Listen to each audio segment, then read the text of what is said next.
बिस्मिल्लाहिर्रहमानिर्रहीम अस्सलाम वालेकुम। एक इंतहाई इम्पोर्टेंट टॉपिक है जो शायद इससे कबल डिटेल से डिस्कस नहीं हुआ। इससे मुतल्लिका सवाल था तो ख़्याल आया कि यहाँ शेयर करूँ। अब होता ये है कि जब एक शख्स फ़ौत हो जाए तो वो जो भी प्रॉपर्टी छोड़ के जाता है, चाहे वो कोई ज़मीन है या बैंक में उसकी कोई अमाउंट पड़ी है, तो हम सिर्फ इस हद तक ही देखते हैं कि इसके वारिस कौन है और किसको कितना शेयर मिलेगा, और हमेशा सवाल भी इसी हवाले से ही आते हैं। लेकिन कुछ ऐसे इम्पोर्टेंट काम हैं जो पहले करने ज़रूरी हैं, वो अगर ना किए जाएं तो विरासत तकसीम नहीं होती या नहीं होनी चाहिए। लेकिन हमारे इधर होता ये है कि विरासत तकसीम कर दी जाती है और जो तीन पहले करने वाले काम हैं वो नहीं किए जाते। वो कौन से काम हैं? अब ये मैं नहीं कह रहा कि ये पहले करने वाले हैं, बल्कि जो इस्लामिक इनहेरिटेंस का लॉ है वो ये कहता है कि पहले आपने ये तीन काम करने हैं, उसके बाद आपने वरासत तकसीम करनी है। अब वो पहले कौन से तीन काम हैं? तो उसमें आ जाता है कि जो फ्यूनरल यानी जनाजा वगैरह के और तदफीन के जो अखराजात हैं वो आपने कट करने हैं, वो पूरे करने हैं उस मरे हुए शख्स की जायदाद में से। ये चलें, अगर कोई नहीं भी करता तो ये अगर बच्चे कहते हैं कि ये खर्चा हम खुद कर रहे हैं तो वो करें। वो तो कोई पाबंदी नहीं है।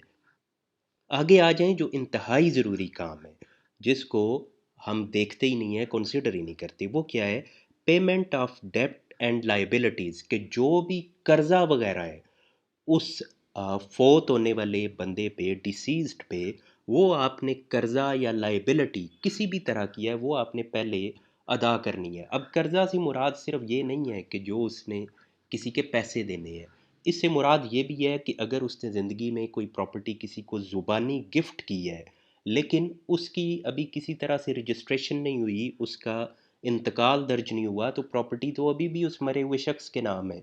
तो लिहाजा पहले आपने वो प्रॉपर्टी जो गिफ्ट की गई थी वो ट्रांसफ़र होगी, उसके बाद जो बच जाएगा वो फिर वारसान में तकसीम होगा।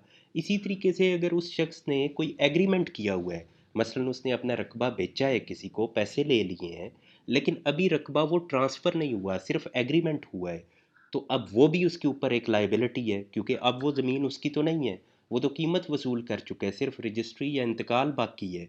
तो लिहाजा जब वो प्रॉपर्टी वारसान में जानी है तो उधर जाने से पहले वो प्रॉपर्टी जो वो सेल कर चुका है वो उस पर्सन की तरफ जाएगी जिसके साथ उसने एग्रीमेंट कर रखा है। लेकिन ये ऐसे ही नहीं होगा, इसके लिए आपको अदालत में जाना पड़ेगा, फिर ये पूरा अमल मुकम्मल होगा। इसी तरीके से अगर किसी शख्स ने कोई चेक दिया हुआ है, ये मैं चंद मिसालें सिर्फ आपको दे रहा हूँ।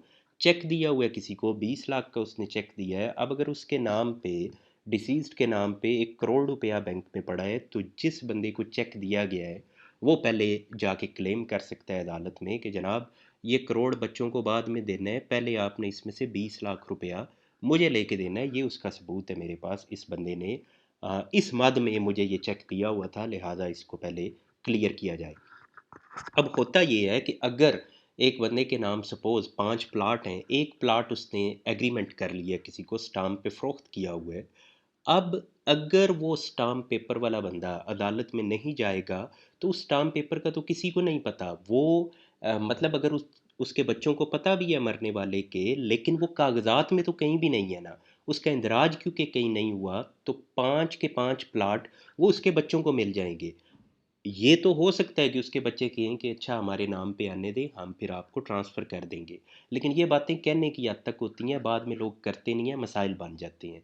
इसलिए जिसके पास एग्रीमेंट हो उसका ये काम बनता है कि जैसे ही उसको पता चले कि इस तरह से हो गया है, वो बंदा फ़ौत हो गया है, तो वो बंदा अदालत में चला जाए। और इस हवाले से सिंध हाई कोर्ट का मैं एक केस भी पढ़ रहा था जिसमें बिल्कुल ऐसा था कि अदालत ने कहा कि वो पर्सन जिसके पास कोई ऐसा एग्रीमेंट है या चेक है, कोई भी लाइबिलिटी जो मरने वाले के ज़िम्मे थी, उस बंदे का ये काम बनता है वो अदालत में आके कहे कि जनाब इसकी प्रॉपर्टी तकसीम होने से पहले मेरा ये जो राइट है वो क्लियर किया जाए। और वो अदालत में आ भी सकता है, उसका ये हक भी है और एक तरह से उसकी ये ज़िम्मेदारी भी है कि आके अपना राइट क्लेम करे। आगे जनाब इसके बाद आता है कि एग्जीक्यूशन ऑफ विल, कि अगर किसी बंदे ने कोई वसीयत की हुई है, तो वो वसीयत वाला यानी जिसके हक में वसीयत हुई है उसका भी काम है कि वो अदालत में आए और आके वो उस वसीयत पे अमल दरामद करवाए। अगर वो नहीं करेगा तो अगेन वही बात है कि वो प्रॉपर्टी फिर चली जाएगी, کس طرف چلی جائے گی، وہ اسی طرف چلی جائے گی، یعنی جو اس کے وارث بنتے ہیں پراپرٹی تو وہ لے جائیں گے۔ لہٰذا ول جو ہے یہ بھی اس کی ایگزیکیوشن وہ ضروری ہے۔ آگے ول کا لکھا ہوا ہے کہ 1/3 یعنی یہ ٹوٹل جائیداد کا صرف 1/3 حصہ ول کیا جا سکتا ہے، ساری جائیداد تو ول یعنی وصیت میں دی بھی نہیں جا سکتی، صرف تیسرا حصہ دے سکتے ہیں، اور وہ بھی آپ وارث کو نہیں دے سکتے، وہ آپ دے سکتے ہیں جو غیر وارث ہیں۔ اب جب آپ یہ تینوں کام کر لیں گے، پہلا تو چلیں اس میں ہمارے معاشرے میں اتنا کہہ لیں کہ وہ ضروری نہیں سمجھا جاتا، کیونکہ وہ باقی لوگ کرتے ہیں جو پیچھے زندہ موجود ہوتے ہیں یا وارث ہوتے ہیں۔ لیکن یہ جو دو کام ہیں جس میں دوسرے نمبر پہ پیمنٹ آف ڈیپٹر لائبلٹیز، یہ کرنا ضروری ہے، مسٹ کرنا چاہیے۔ اگر آپ نہیں کرتے تو نقصان ہوتا ہے آپ کو، اور ایگزیکیوشن آف یعنی جو ول ہے اس کو ایگزیکیوٹ کرانا وہ بھی ضروری ہے۔ اگر آپ نہیں کراتے تو پھر پراپرٹی وارثان کو چلی جائے گی۔ اب وارثان کو کیا ملے گا، کتنا ملے گا، اس پہ بڑی بار بات ہو چکی ہے، تو وہ آج کا ٹاپک بیسیکلی نہیں ہے۔